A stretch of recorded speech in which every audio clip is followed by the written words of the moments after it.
No puedo. Se da la bienvenida a cada uno de los espectadores.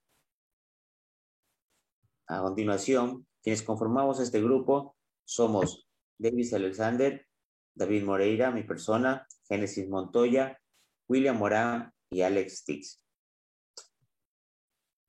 El tema que trataremos es sobre el procedimiento de la Corte Penal Internacional en el tratamiento de los crímenes de lesa humanidad y de guerra a través de un caso concreto e ilustrativo.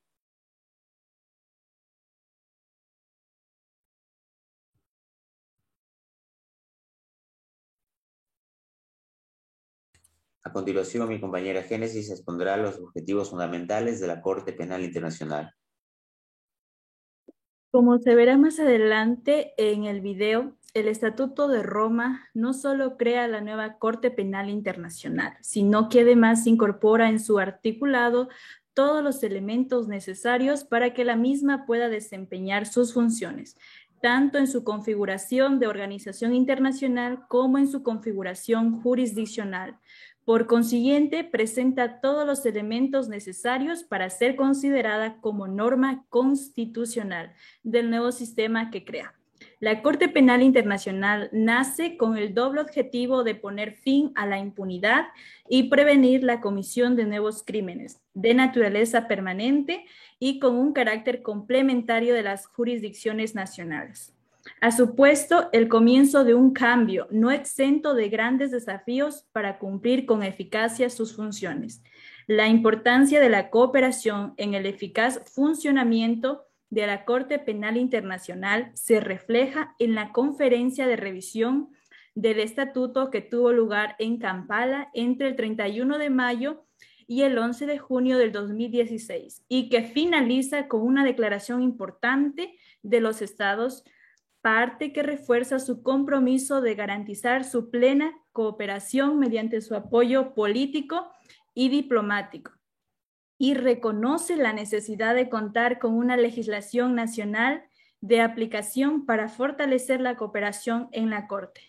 Diversos informes elaborados por la Asamblea de los Estados parte afirman que la Corte Penal Internacional depende de la cooperación de los estados para el desempeño de sus funciones, en especial en diferentes ámbitos relacionados con los exámenes preliminares, ya sea estas investigaciones, detención y entrega de acusados, entre otros. De ahí la relevancia de las dificultades que persisten en estos ámbitos.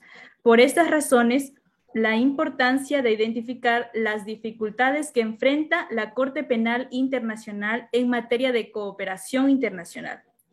Como se ha reiterado, la Corte Penal Internacional es necesario reforzar y profundizar en el modelo de cooperación entre los estados. Por un lado, entendemos que la Corte Penal Internacional realiza grandes esfuerzos por lograr una mayor difusión de su actuación y presencia en el terreno estatal. Y creemos que este es uno de los caminos apropiados, así como también generar más espacios de diálogo con las autoridades estatales, a efectos de que se conozca mejor su funcionamiento. Gracias. A continuación, mi compañero William.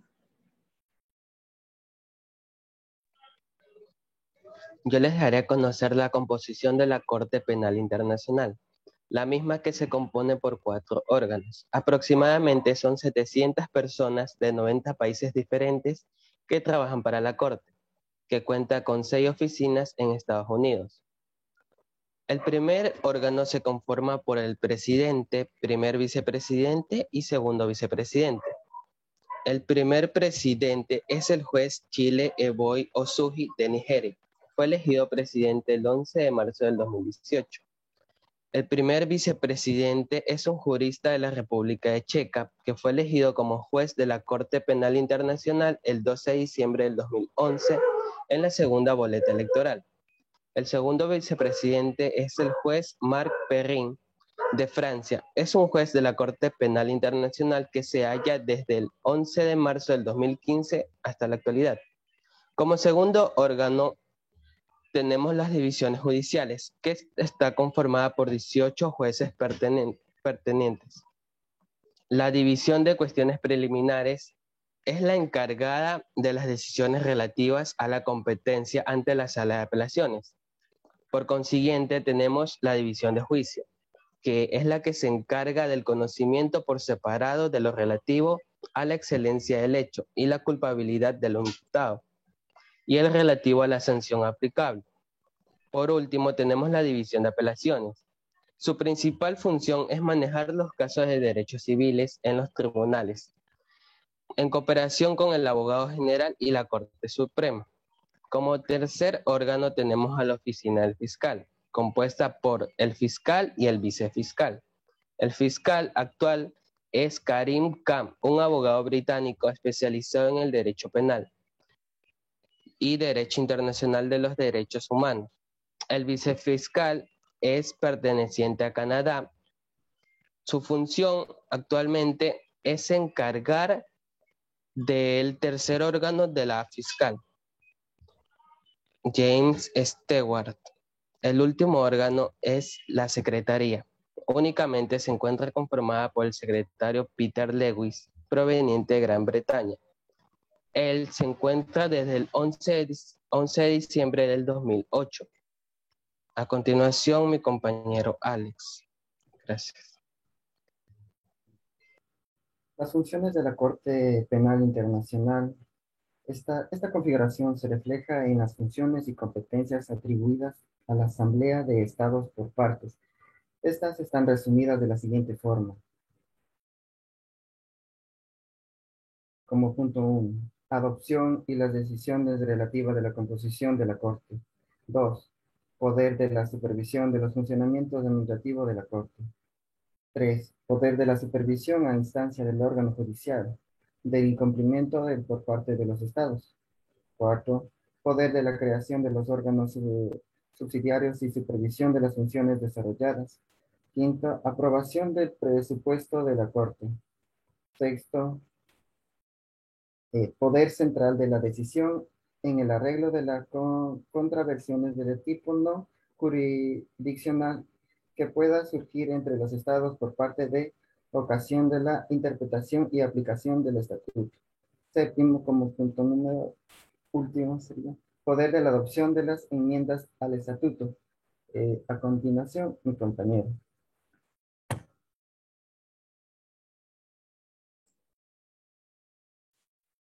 Procedimiento ante la Corte Penal Internacional. Lo primero que hemos de tener en claro es que el fiscal de la Corte Penal Internacional tiene un monopolio absoluto en cuanto a la iniciativa procesal de la Corte. Nadie que no sea el fiscal podrá iniciar un asunto ante este tribunal internacional.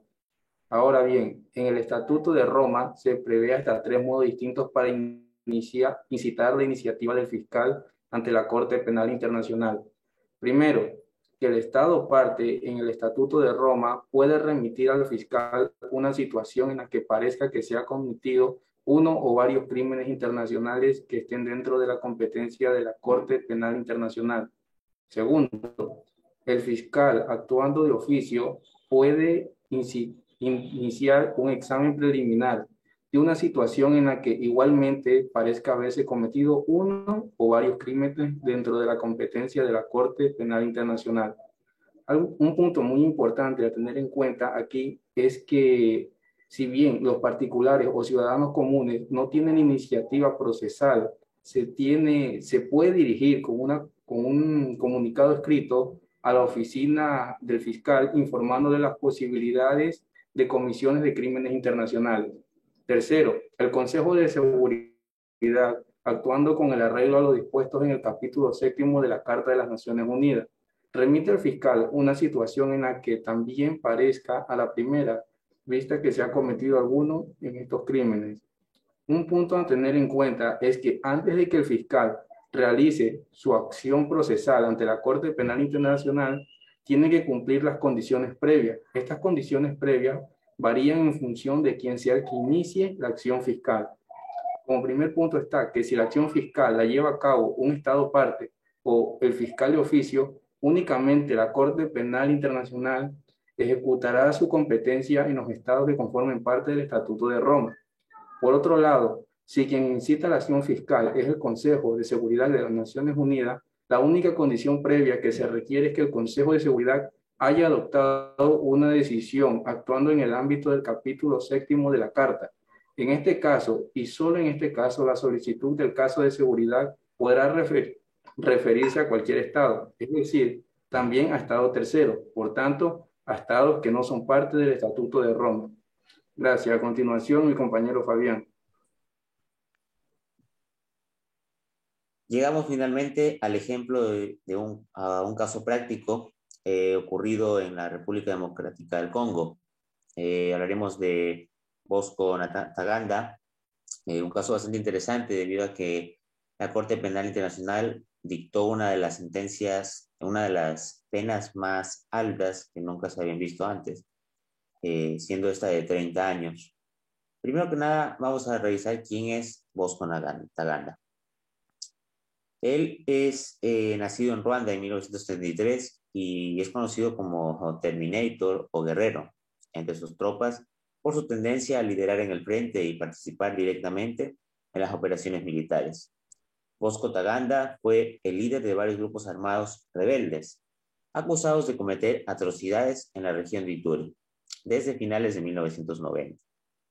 Ntaganda fue nombrado general del ejército congolés en el año del 2009, bajo un acuerdo de paz, y vivió libremente en Goma, República Democrática del Congo Oriental. A pesar de ser buscado por la Corte Penal Internacional, en el año 2012, según se reporta, él y otros individuos lideraron una sublevación y crearon un grupo rebelde conocido como el M23, que causó un renovado conflicto en la región. En 2013, un quiebre en este grupo provocó la huida de Ntaganda y de sus seguidores de Ruanda. Vamos a ver cuál fue el proceso que siguió la Corte. La Corte Penal Internacional emitió su primera orden de arresto contra Ntaganda el 22 de agosto de 2006 y su segunda el 13 de julio de 2012. Sin embargo, a pesar de esas órdenes de arresto, finalmente Ntaganda se entregó voluntariamente, presentándose en la Embajada de los Estados Unidos en Ruanda el 18 de marzo de 2013, siendo este transferido a La Haya, una ciudad de Países Bajos, el 22 de marzo del 2013. El 7 de noviembre del 2019, la Corte Penal Internacional de La Haya condenó al exguerrillero a 30 años de cárcel por crímenes de guerra y lesa humanidad. Es una de las penas más importantes pronunciadas en la historia de esta institución. Fue condenado por 18 cargos, entre ellos crímenes sexuales, matanzas, reclutamiento de niños, soldados o desplazamientos forzados perpetrados en torno al año 2000. Entre los 18 cargos se encuentran 13 crímenes de guerra y 5 crímenes de lesa humanidad, además de ser el primer acusado por esclavitud sexual. El juez que declaró la condena es Robert Bremer, quien además mencionó que se basaba su pena en la atrocidad de sus actos. En la actualidad, no hace mucho, el 8 de marzo de 2021, la Corte Penal Internacional ordenó las medidas de reparación en el caso contra Bosco Ntaganda. La Federación Internacional de los Derechos Humanos y sus organizaciones, miembros en la República Democrática del Congo, acogen con satisfacción esta decisión, que recogen las reivindicaciones de las víctimas y solicitan el apoyo de los estados para la aplicación rápida y eficaz de las medidas de reparación concedidas. Las medidas de reparación son ordenadas por la Sala Primera de Primera Instancia, Cuarta de la Corte Penal Internacional, y han tomado forma la de reparaciones colectivas con un componente individual, con el objetivo de asegurar un enfoque holístico debido al gran número de víctimas en el caso y la pluralidad de crímenes sufridos, así como el daño a largo plazo causado por el mismo. Hay que tener en consideración que las víctimas directas e indirectas pudieron acogerse a estas medidas de reparación, y de estas víctimas incluyen las de crímenes contra niños de soldados, víctimas de violaciones, esclavitud sexual y niños nacidos de esas violaciones o esclavitud sexual. Con eso doy por concluida mi exposición y finalizo con esta intervención.